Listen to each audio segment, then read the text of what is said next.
ಶ್ರೀ ಮಲರಾಯ ಪಿಲಿಚಾಮುಂಡಿ ಬಂಟ ದೇವಸ್ಥಾನ ನರೆಂಗಾನ ವರ್ಷಾವಧಿ ಉತ್ಸವ ತಾರೀಕು 10-12-2019 ಮಂಗಳವಾರ ರಾತ್ರಿ ಮಾರಿಪೂಜೆ.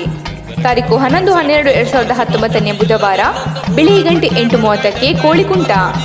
ತಾರೀಕು 16-12-2019 ಸೋಮವಾರ ಪ್ರಾತಃ ಕಾಲ ಗಂಟೆ 5:30ಕ್ಕೆ ಭಂಡಾರ ಇರುವುದು.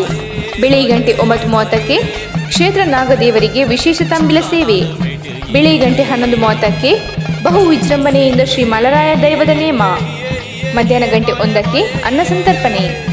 ಸಾಯಂಕಾಲ ಗಂಟೆ 4ಕ್ಕೆ ಶ್ರೀ ಬಂಟ ದೈವದ ನೇಮ. ಸಂಜೆ ಗಂಟೆ 6:30ರಿಂದ ಯಕ್ಷಮಿತ್ರರು ನರೆಂಗಾನ ಇವರ ಪ್ರಾಯೋಜಕತ್ವದಲ್ಲಿ ಸಸಿಹಿತ್ಲು ಶ್ರೀ ಭಗವತಿ ಪ್ರಸಾದಿತ ದಶಾವತಾರ ಯಕ್ಷಗಾನ ಮಂಡಳಿ ಇವರಿಂದ ರಂಗಸ್ಥಳ ಎಂಬ ತುಳು ಹಾಸ್ಯಭರಿತ ಯಕ್ಷಗಾನ ಬಯಲಾಟ. ರಾತ್ರಿ ಗಂಟೆ 12ಕ್ಕೆ ಶ್ರೀ ಪಿಲಿಚಾಮುಂಡಿ ದೈವದ ನೇಮ. ಪ್ರಾತಃ ಕಾಲ ಗಂಟೆ 5ಕ್ಕೆ ಶ್ರೀ ದೈವಗಳ ಭಂಡಾರ ಇಳಿಯುವುದು. ಪ್ರಾತಃ ಕಾಲ ಗಂಟೆ 5:30ಕ್ಕೆ ಶ್ರೀ ನಾಗದೇವರಿಗೆ ಶುದ್ಧ ಕಲಶಾಭಿಷೇಕ. ಸರ್ವರಿಗೂ ಆಧಾರದ ಸ್ವಾಗತ.